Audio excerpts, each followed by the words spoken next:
Sometimes the loudest silence is the one that follows a ringing phone. My granddaughter, she's gone. They took her. Please, you have to help me.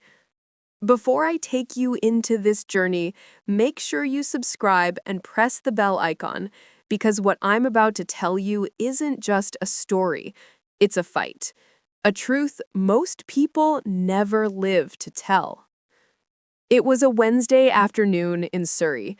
The rain had been soft all morning, turning the garden soil into a thin layer of mud.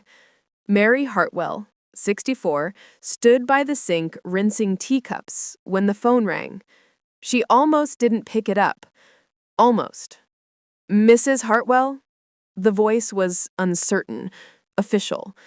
"This is Detective Collins. I'm afraid there's been an incident." Her heart didn't race. It stopped. A stillness fell across the room. Outside, a robin fluttered against the glass, startled by its own reflection. "What kind of incident?" she asked, her voice calm in a way that scared even her. "It's your granddaughter, Ella. She didn't come home from school yesterday." Mary's fingers tightened around the counter's edge. The sound of dripping water grew louder, slower. She listened as the detective spoke, words like missing, investigation, ongoing, phrases that meant nothing and everything at once. By the time she hung up, the tea had gone cold. The world had too. That night, she went to Ella's room. It smelled faintly of shampoo and pencil shavings, the bed neatly made, the window slightly open. Her school blazer hung from the chair, ordinary, innocent. On the desk, a note she hadn't noticed before. A doodle, really. A flower, half finished, and the words, "Back soon, Gran." She sat down. Her knees ached, her chest felt hollow. She stared at the drawing until the lines blurred. When she finally stood, something inside her had shifted, the kind of shift that doesn't make noise, but changes everything. By morning, the police had little to offer.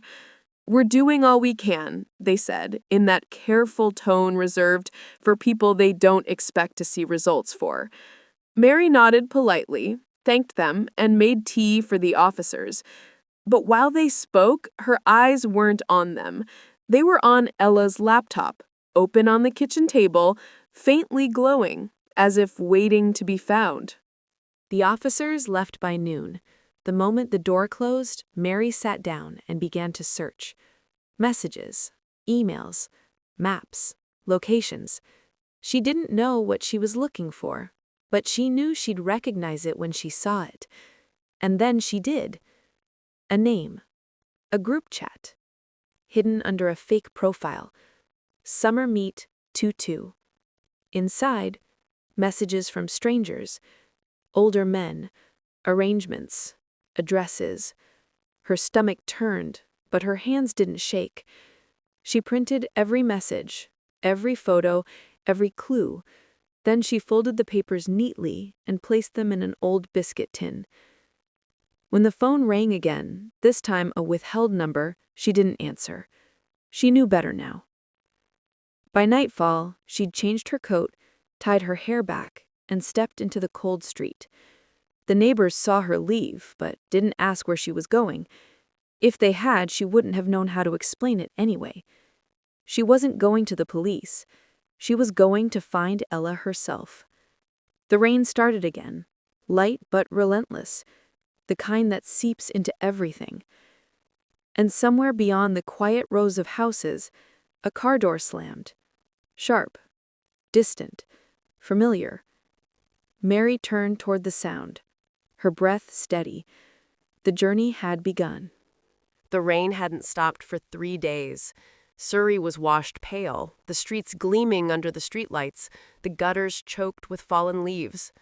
Mary Hartwell walked with purpose, her coat buttoned tight, a folded map pressed inside her bag. She had spent the night tracing patterns, Messages, timestamps, odd locations mentioned in the chat. One address kept repeating. The Yard, Dockside Lane. It wasn't far, an industrial area near the old riverport, the kind of place no one visited unless they had a reason. At dawn, she packed Ella's photo, a torch, and her old phone. Her son had called twice. She ignored both. He'd say the same thing, let the police handle it. But the police had handled nothing so far. The bus dropped her 2 stops early. She preferred walking. It gave her time to think. The air smelled of metal and rain. Ahead, through the fog, the outlines of warehouses rose like sleeping giants. She found the Yard easily. A narrow gate, half rusted, half open. Inside, puddles reflected the dim glow of floodlights. Somewhere, a generator hummed. She stood still, listening. Somewhere between the hum and the rain, a sound, a laugh. Low, male. Mary moved closer, keeping to the wall. Her shoes soaked through almost instantly, but she didn't care. Near the loading bay, 2 men stood smoking. Their voices cut through the rain. "Delivery's late again," one said. "She's not our problem anymore," the other replied. "They took her last night." Mary froze. Her heart didn't race. It folded in on itself, cold, imprecise. She stepped back, careful not to make a sound, and turned into the shadow of a stacked crate. The torch in her hand stayed off. She didn't breathe until the men went inside. When they disappeared, she crouched near the bay door. The mud carried tracks, fresh tire marks, small and narrow. Not vans, cars. More than one. She pulled out her phone and took photos, flash off, steady hands. Every track, every sign. She even picked up a cigarette stub and slipped it into a sandwich bag. It smelled of mint and oil. Inside the biscuit tin at home, she already had messages and maps. Now she had proof. Physical. Something they couldn't ignore. She left the docks as quietly as she had come. Her hands were numb, her hair wet, but her eyes sharper than they'd ever been. Halfway down the street, she noticed a car parked near the bus stop. Engine off, windows fogged. A man inside, pretending to read a newspaper. He wasn't from here. Mary crossed the road. The man's eyes lifted briefly. He watched her. At the corner, she ducked into a convenience store and waited near the magazines. The car didn't move. She counted the seconds in her head. 1, 2, 10. When she stepped out again, she turned the other way. The car started. By the time she reached her flat, she knew. Someone was watching her.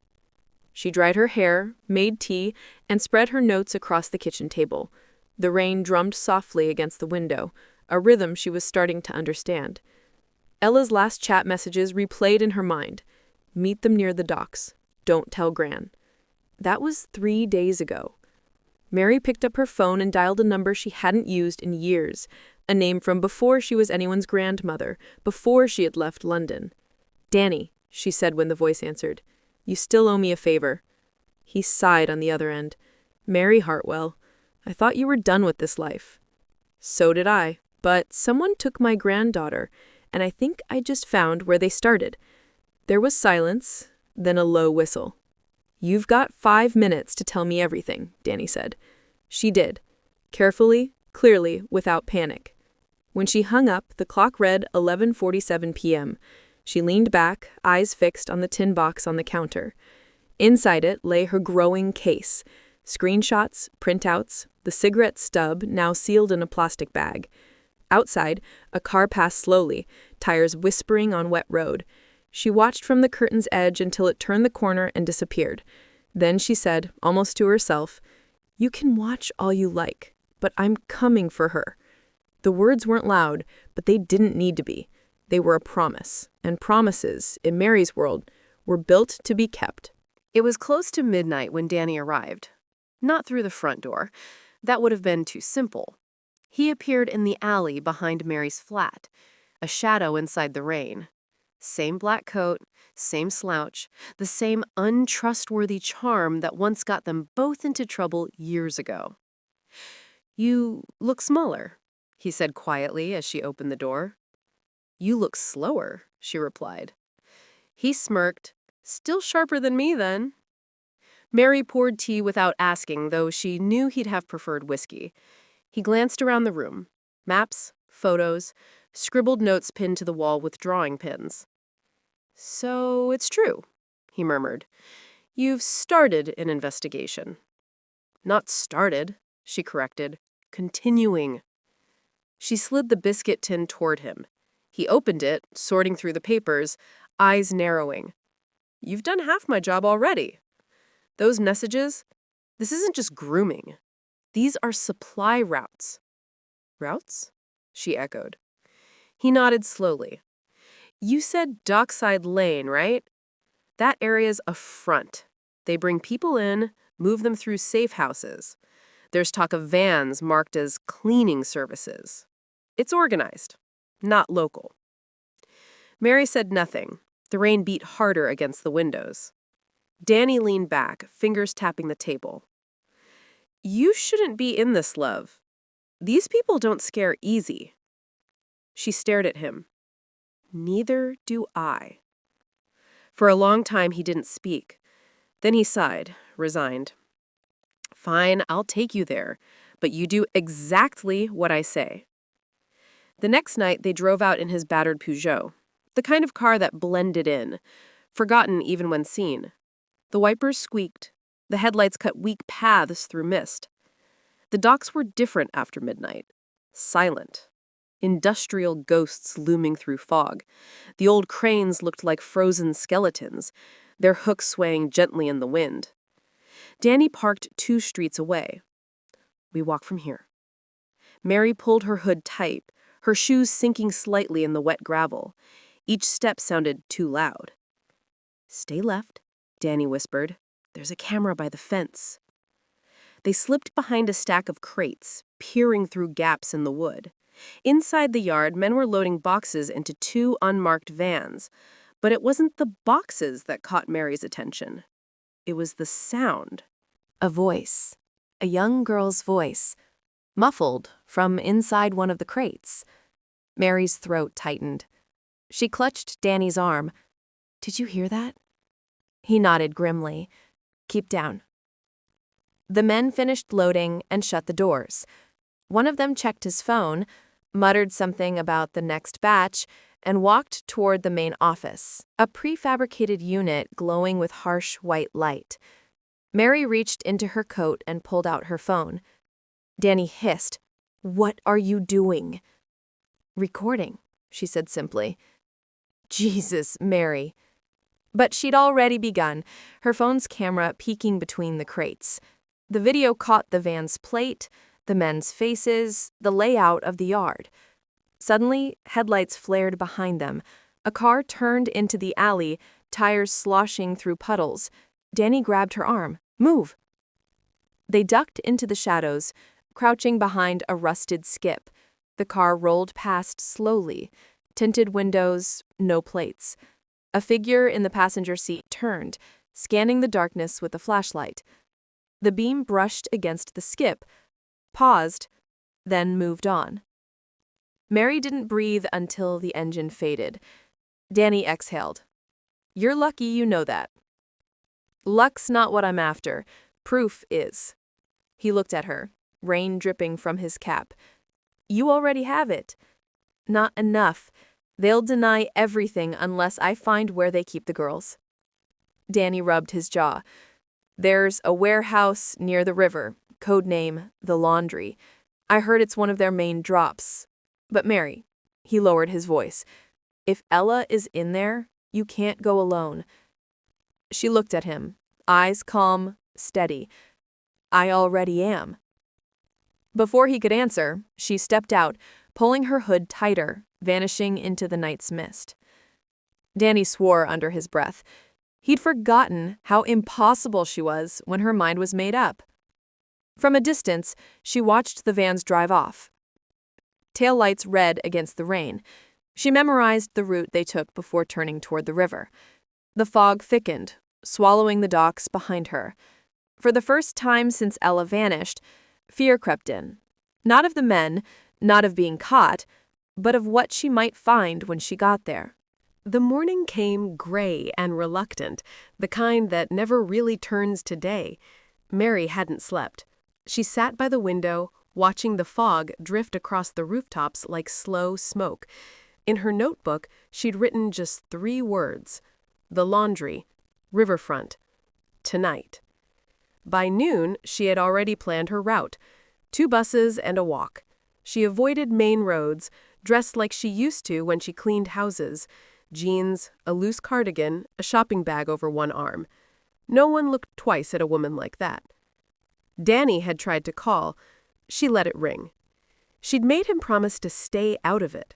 He hadn't liked it, but he'd agreed, mostly because he knew she wouldn't wait for him. By dusk, the river smelled of diesel and damp wood. The warehouses stood silent, long rectangles of corrugated metal, streaked with rust.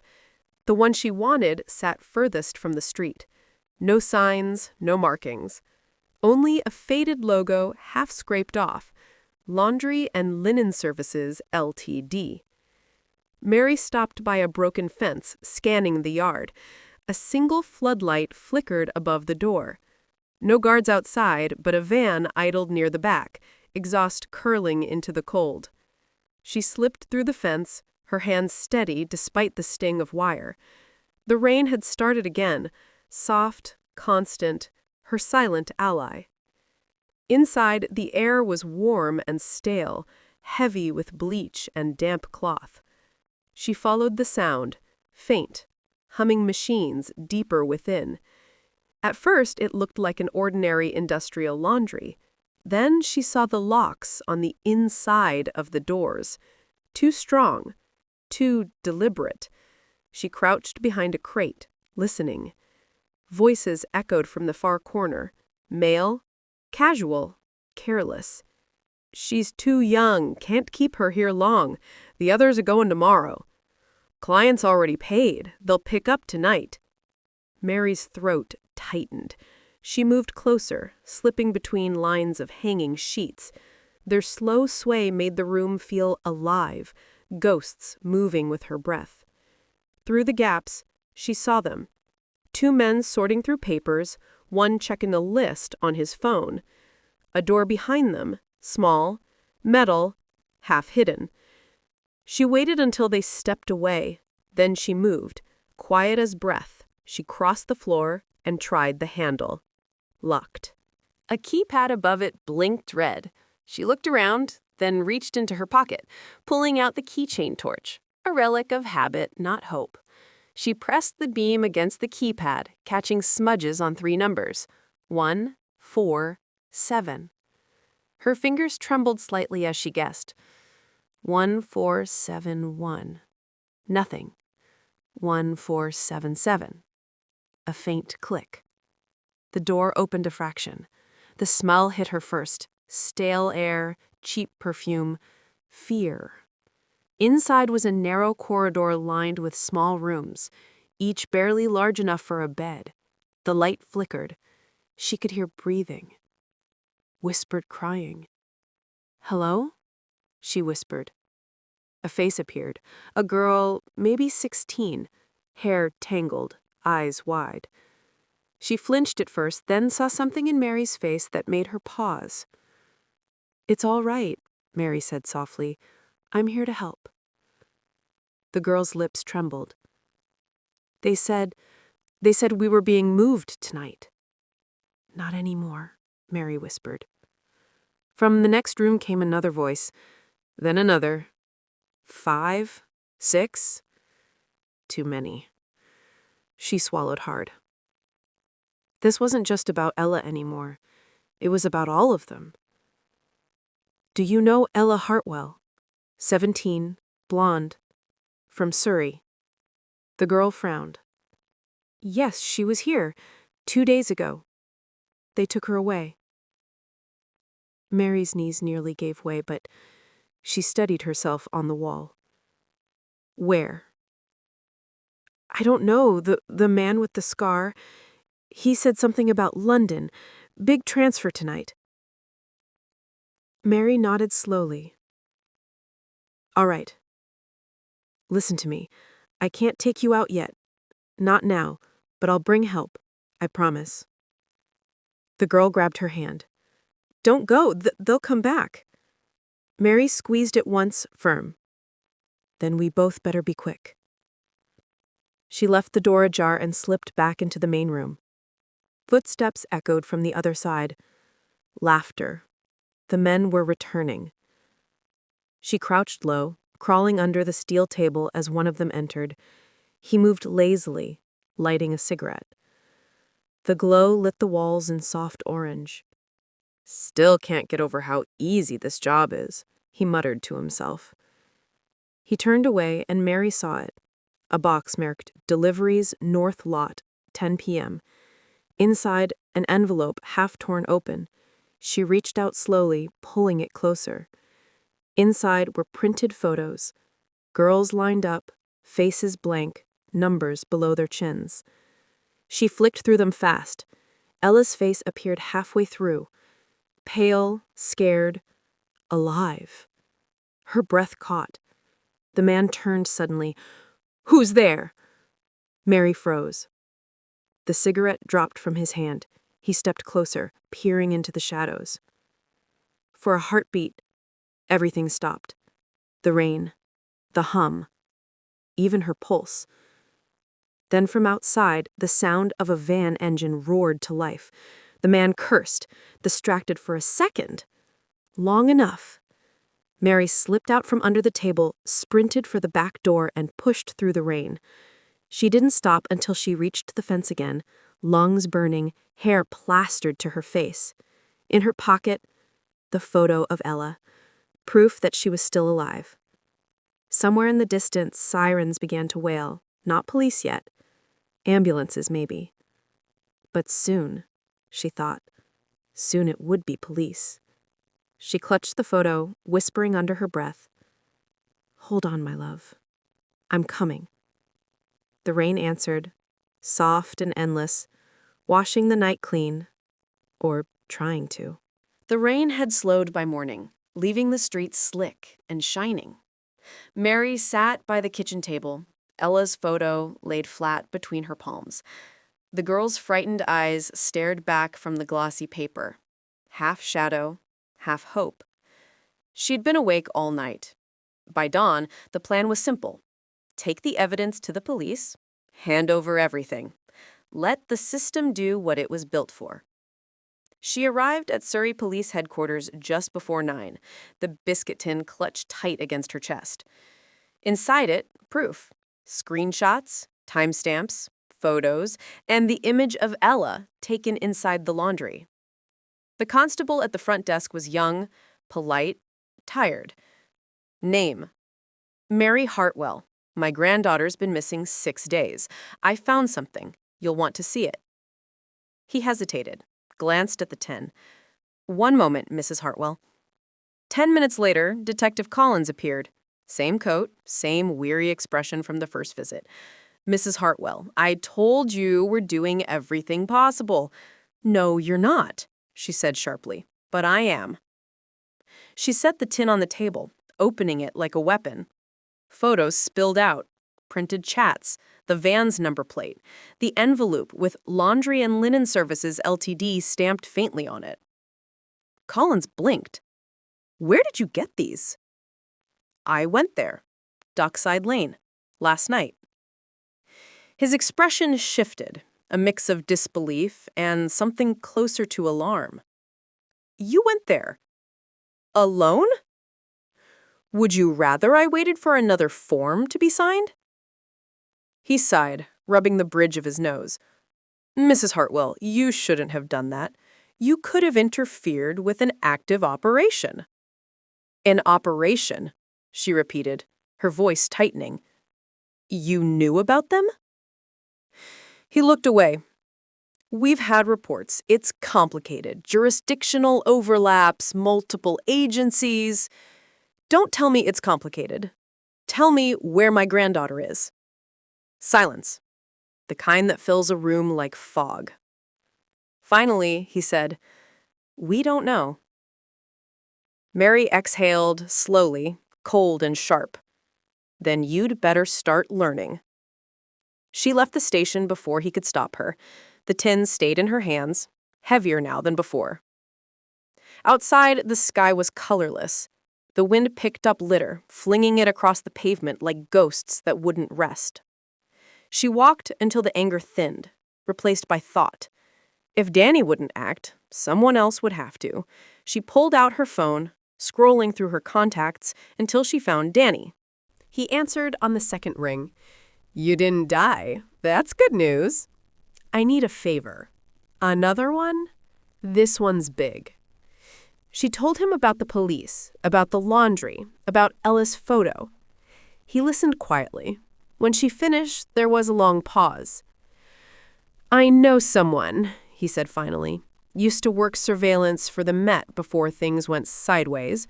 Goes by Nash. Owes me. He can trace the van from the plate number."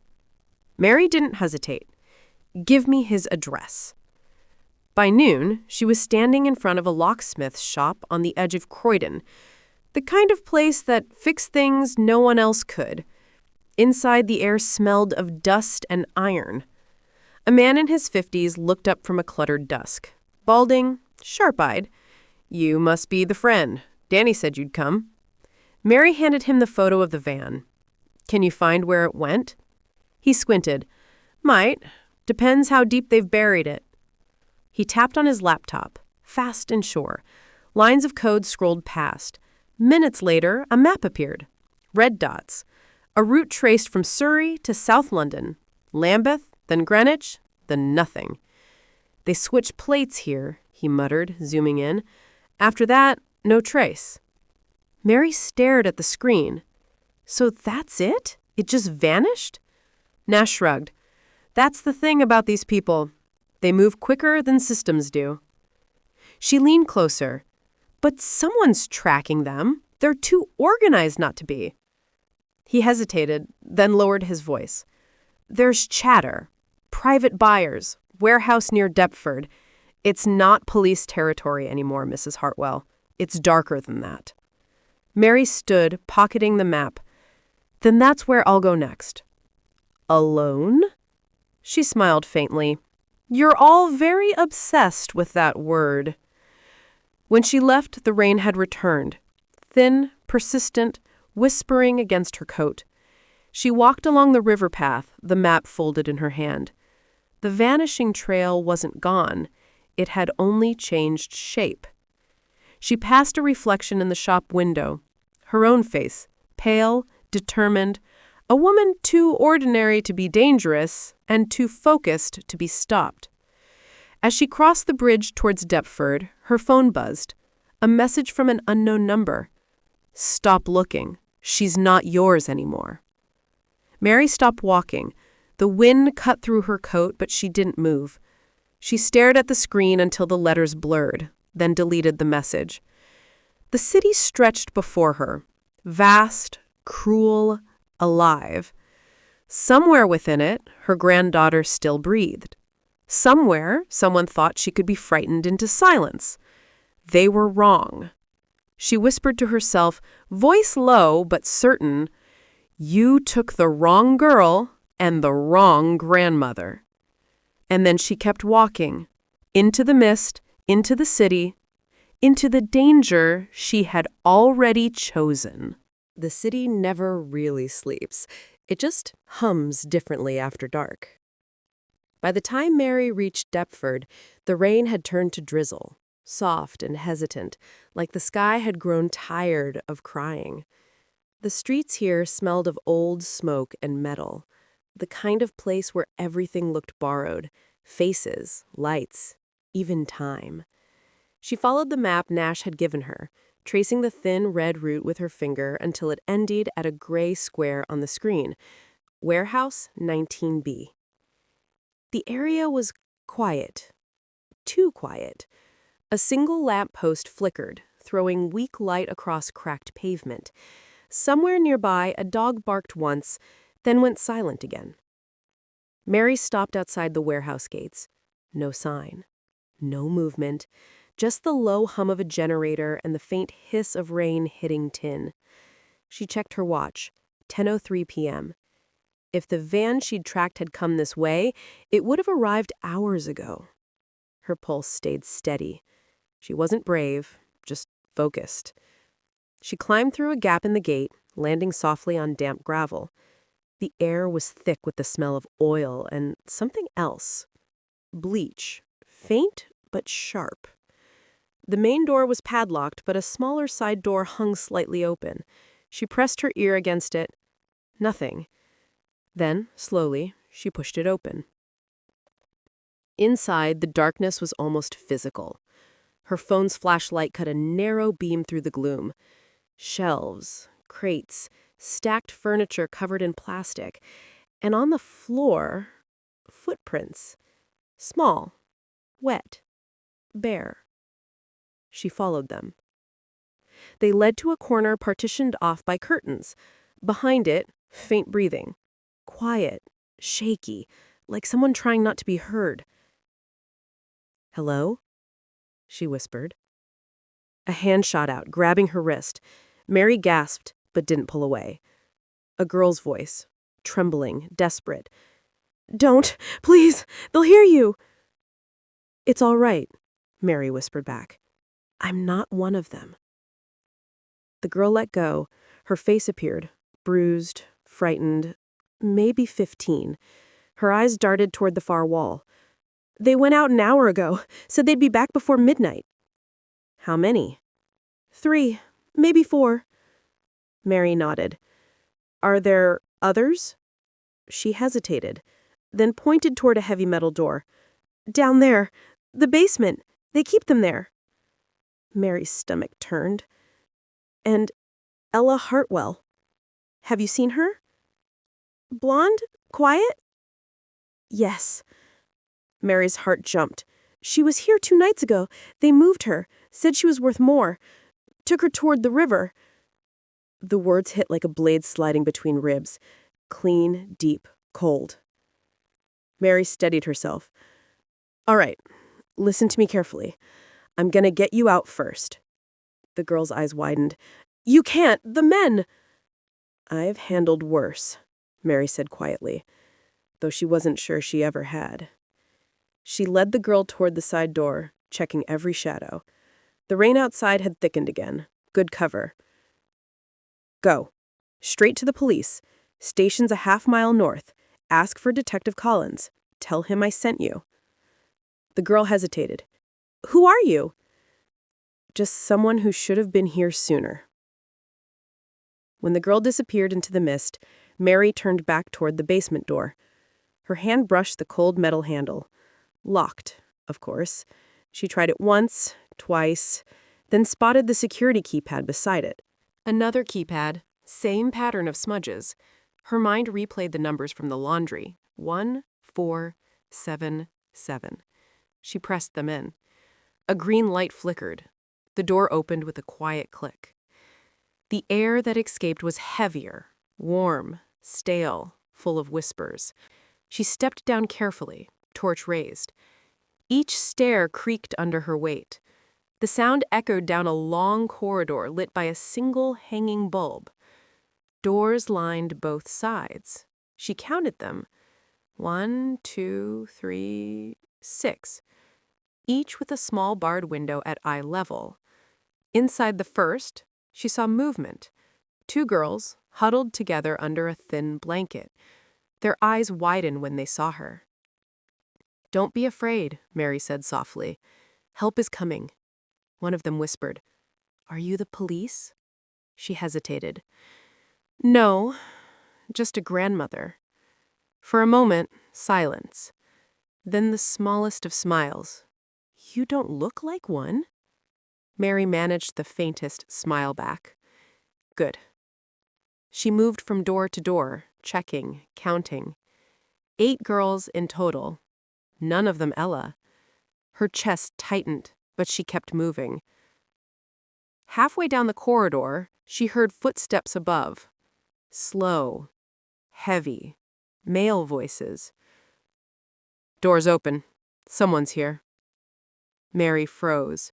She darted into a side room, a supply cupboard filled with cleaning fluid and rags. She turned off her torch, breathing through her sleeve to muffle the sound. The footsteps came closer. One man reached the stairs. His voice echoed. "Check the basement." Mary's mind raced. She spotted a metal pipe leaning against the wall. Picked it up. Tight grip. Steady hands. The first man came down, torch beams slicing through the dark. He reached the corridor, muttering, "Bloody hell, who left the store?" Mary stepped out from behind the door and swung. The pipe connected with a dull crack. He dropped instantly. The second man shouted above, "What was that?" Mary grabbed the fallen man's radio, pressed the button, and said in a deep voice, "All clear." The reply came static and uncertain. "Copy that." She exhaled, shaking, and looked down at the man on the floor, breathing, unconscious. She dragged him into the cupboard and shut the door. The girls behind the bars stared, silent and wide-eyed. Mary put a finger to her lips. "Quiet now." She climbed back up the stairs, one hand on the rail, the other holding the pipe. At the top, the warehouse was still empty. For a moment, she allowed herself to breathe again. Then she saw it. A small pile of folded papers near the office desk. She picked them up. Lists. Routes. One name circled in red ink. E. Hartwell. London transfer. Riverside terminal. Her throat went dry. She slipped the page into her coat and turned for the door, just as headlights flashed through the window. The van was back. The river was a sheet of black glass that night, the wind carrying the faint scent of salt and diesel. Barges moored along the Thames swayed gently, the ropes creaking against metal cleats.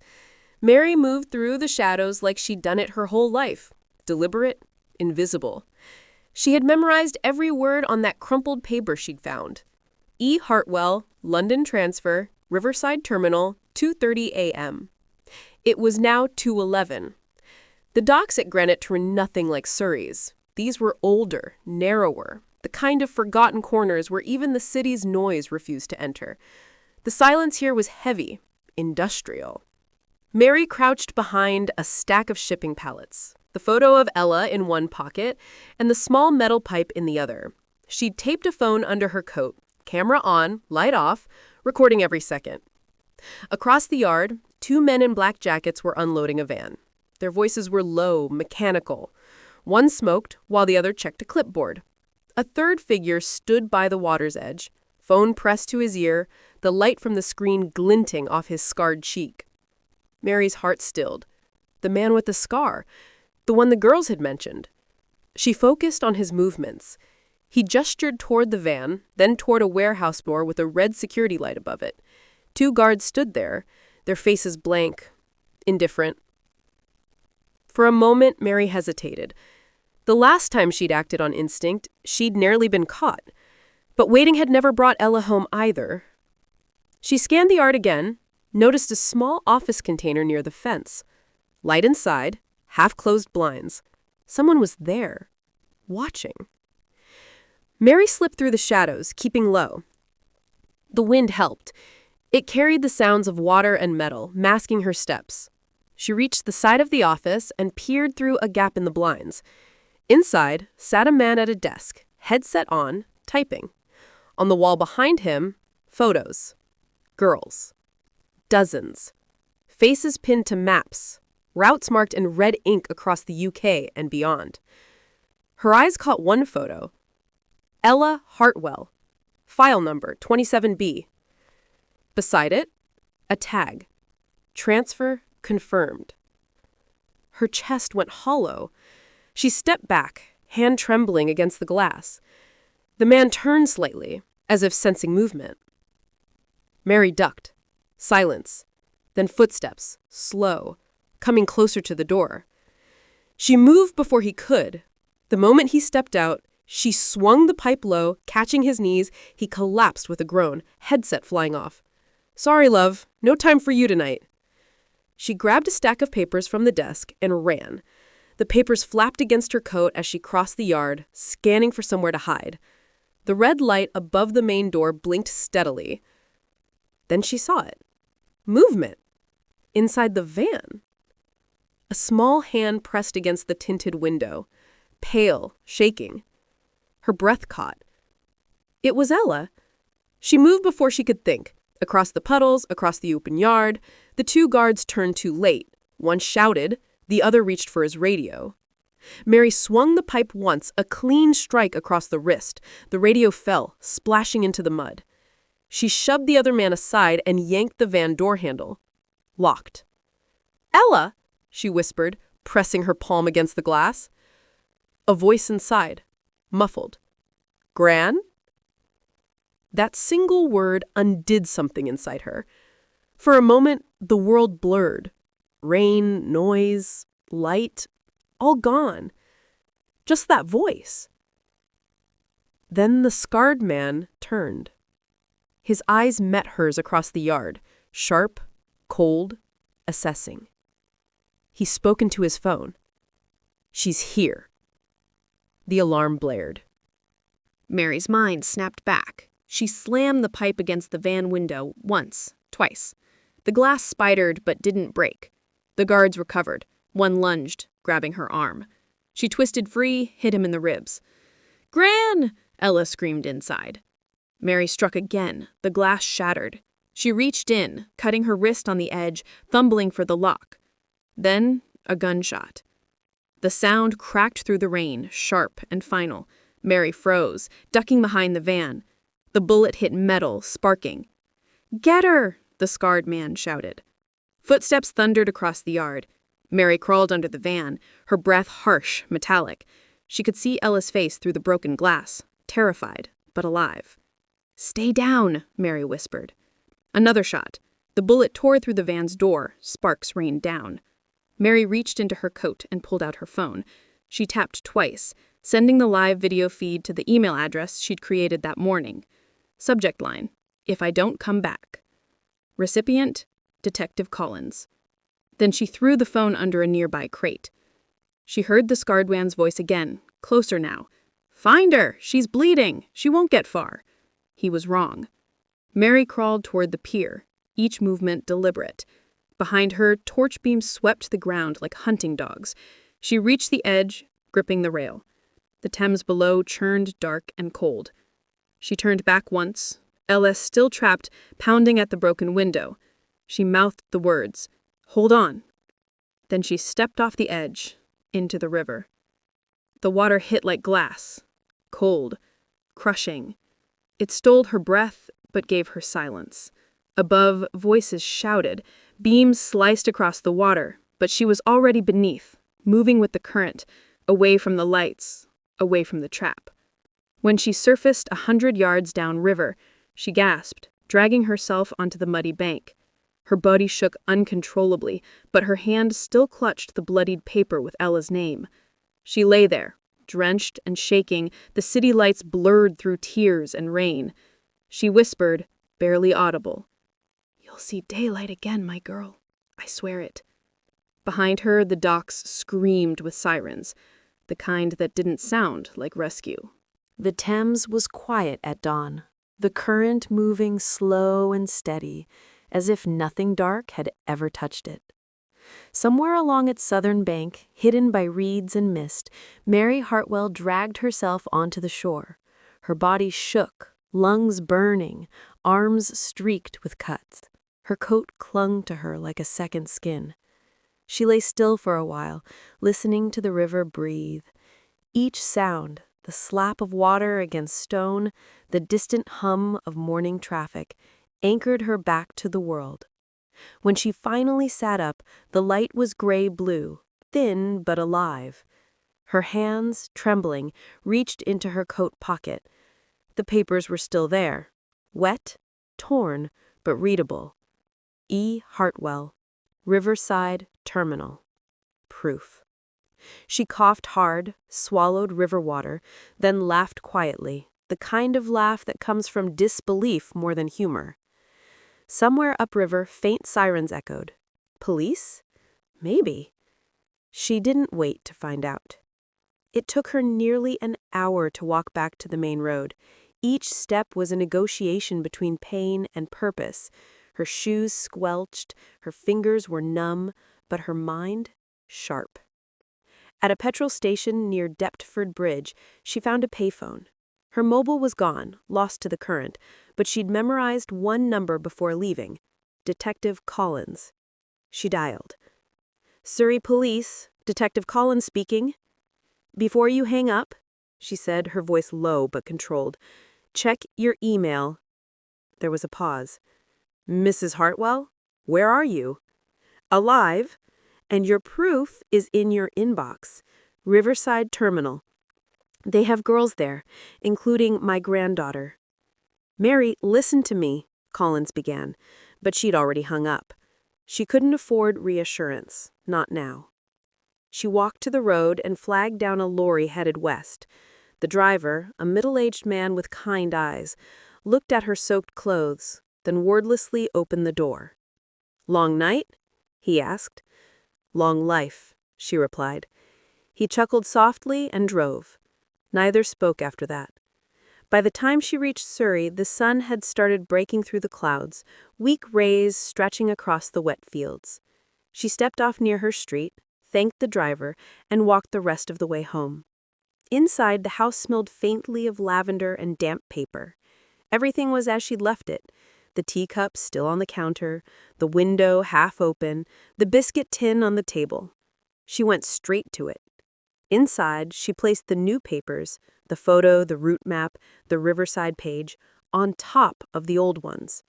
Then she took a clean sheet of paper and began to write. "If you're reading this, it means I failed to bring her home. But you'll know where to find her. Don't let them make her disappear twice." She folded the note, sealed it in an envelope, and placed it beneath the tin.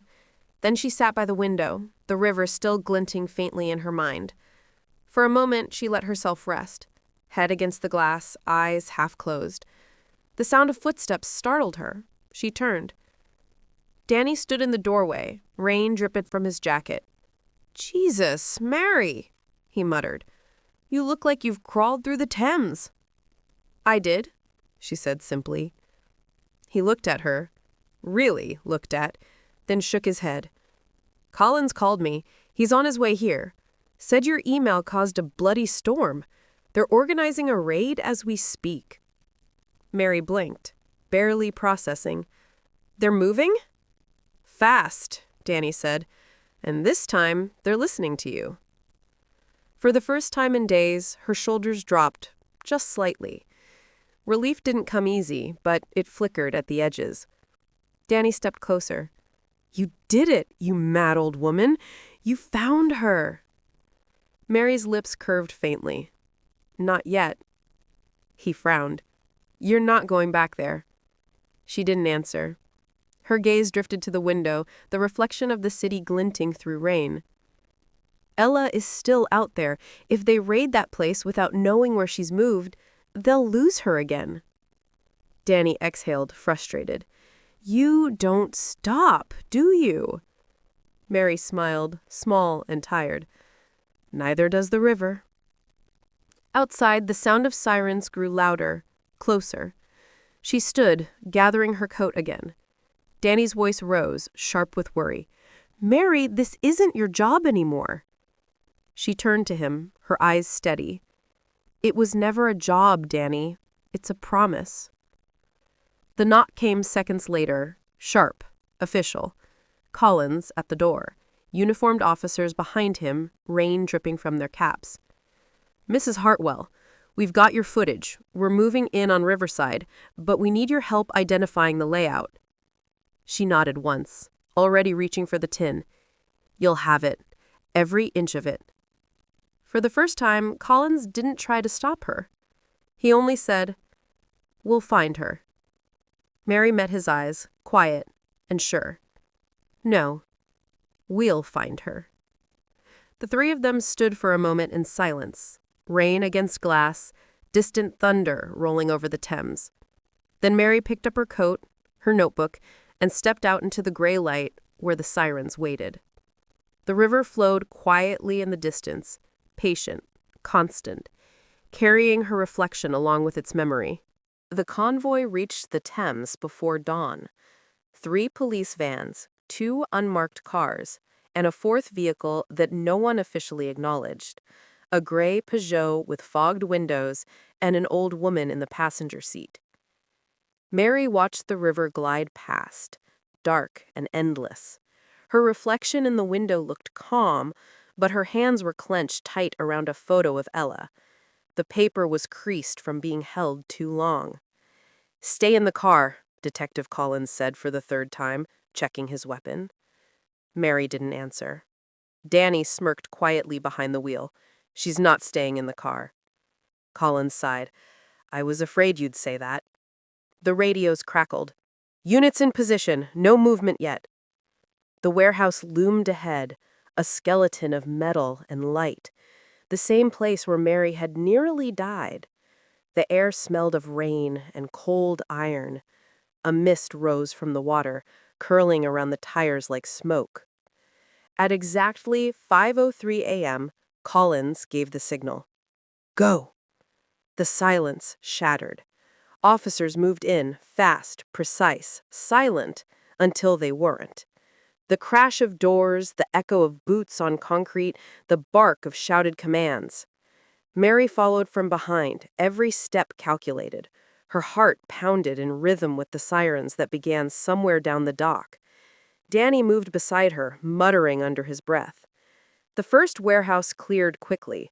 Empty cages, stacked crates, discarded clothes. The second, smaller one, held movement. A man bolted for the exit. Danny tackled him before he got far. Collins shouted, "Basement! There's a tunnel system under the floor. Leads toward the pier." Her pulse spiked. She knew that corridor. The air down there. The smell of bleach and silence. She pushed past one of the officers, ignoring his protest, and descended the steps 2 at a time. The basement lights flickered. Metal doors lined both sides, locked, same as before. But this time, there were keys. "Police!" someone shouted. Locks snapped open. Girls emerged one by one, blinking, trembling, faces half-shadowed by disbelief. Mary scanned each face, her breath shallow. Not Ella, not yet. She reached the final door. It was heavier than the rest. A code panel blinked red. The key didn't fit. "Ma'am, we've got it," said a young officer, stepping forward. He raised his boot and kicked. Once, twice. The lock broke. The door swung open. Inside, empty. Except for a single piece of paper pinned to the wall. Mary stepped closer. The note was handwritten. "You were close. Too close. London's big, Grandma." Her throat tightened. The paper slipped from her fingers. "Collins! She's not here! They moved her again!" Mary saw her. Blonde hair. Pale face. Eyes wide with terror. "Ella!" she screamed. The girl turned, just for a heartbeat, before the van door slammed shut. "Move!" Collins shouted, sprinting after it. Mary followed, her legs burning, lungs raw. Danny jumped into his car, engine already running. "Get in!" She didn't hesitate. They sped after the van through the narrow lanes beside the river. The dawn light broke through clouds, gold slicing across the water. Police sirens wailed behind them, a rising storm of blue and white. "Faster, Danny!" "I'm trying, Mary. It's a bloody river road, not a runway." Up ahead, the van swerved, nearly clipping the barrier. One of the rear doors flung open, revealing a man holding a gun. He aimed back, a single shot cracking the windshield. Danny cursed, jerking the wheel. "You all right?" Mary didn't answer. She rolled down her window and leaned out, wind slapping her face. In her hand, she held a small flare gun she'd grabbed from the police van earlier. "Mary, don't!" She fired. The flare streaked through the air, a burst of red light against the gray morning. It hit the van's back door, shattering glass and igniting smoke. The driver panicked, swerving violently. The van skidded, spun twice, then crashed into a loading ramp. Metal shrieked, glass shattered, smoke billowed. By the time the car stopped, Mary was already out, running. She pulled the rear door open. The inside was chaos: smoke, broken crates, the acrid smell of fuel. A man lay unconscious against the wall. And there, huddled near the floor, shaking, Ella. For a second, Mary couldn't move. Her knees gave way. She reached out, fingers trembling. "Gran!" The sound broke her. She caught Ella in her arms, pulling her close, whispering words that didn't matter. Just sounds, promises, apologies. "It's all right. You're all right. I've got you now." Ella clung to her, crying without sound, shaking like the river itself. Behind them, officers swarmed the scene. Collins shouted orders. Danny leaned against the car, exhaling deeply. Mary didn't look back. She just kept whispering, over and over, "You're safe. You're safe." The sun rose fully then, golden light breaking across the Thames, washing the dockyard in warmth it hadn't felt in years. Collins knelt beside her, voice softer now. "We got them, Mrs. Hartwell. All of them." Mary looked up, eyes red but steady. "No," she said quietly. "Not all, but enough." She turned back to Ella, brushing the wet hair from her face.